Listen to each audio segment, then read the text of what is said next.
Alafu Mandala anasema ile ni naniu ile picha ya kichawi. Picha ya kichawi. Kichawi. Yeah. Na dua yako ya juzi anakusomea albadili mdomo. Unajua kitu kimoja ambacho watu hawa hawaamini mpaka sasa hivi. Na mimi ambavyo hawaamini ndo nazidi kufurahia.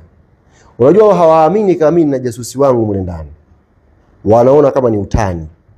Kama na watania. Wanahisi mimi na watania. Tuendelee. Maneno ya mwisho ya jasusi baada ya mechi ile. Hapa yenyewe nina taarifa kubwa. Ambayo nimeipata. Taarifa kubwa nimeipata.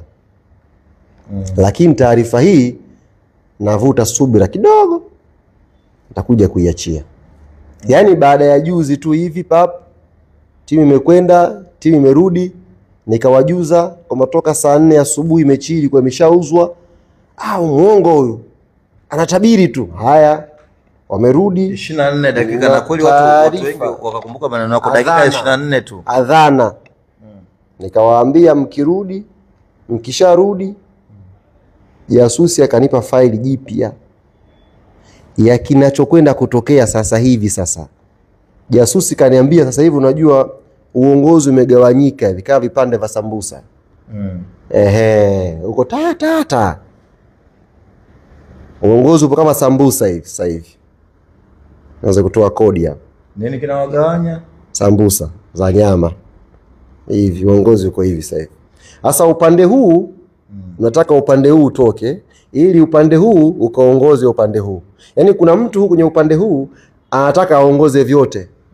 Aende huko. Alafu kuna mtu yupo hapa, yeye anataka aende upande huu agombane na upande huu. Pazito. Vitu vya jasusi siwezi kuvielewa. Nimekupa tu kodi hiyo nitakuja kuitoa hivi karibuni. Lakini kuna tetemeko linakuja pale. Tetemeko kubwa, nimeshapewa faili lote. Sasa shida mimi nikiongea Mikoe Kisugu eti ananijibu.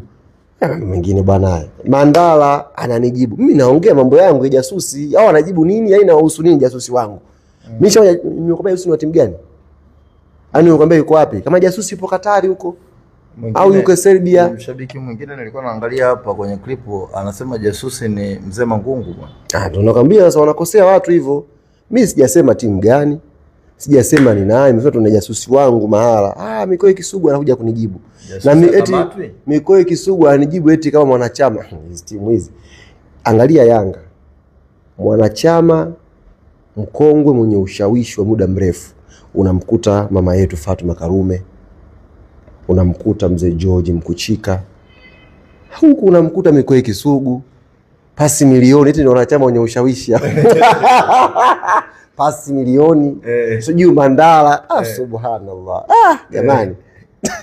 Vitu vingine unajua, yani vitu vingine bado ulipiwa tu hela, uvitazame kama comedy. Lakini comedy tupu. Yaani kabisa mimi mwanachama mwenye ushawishi, wewe Mikoe Kisugu na kipara chako hicho. Mimi mwanachama mwenye ushawishi, wewe. Umepewa tu plate ya ubwabwa umekimbia mkutano. Hebu niache ndugu yangu.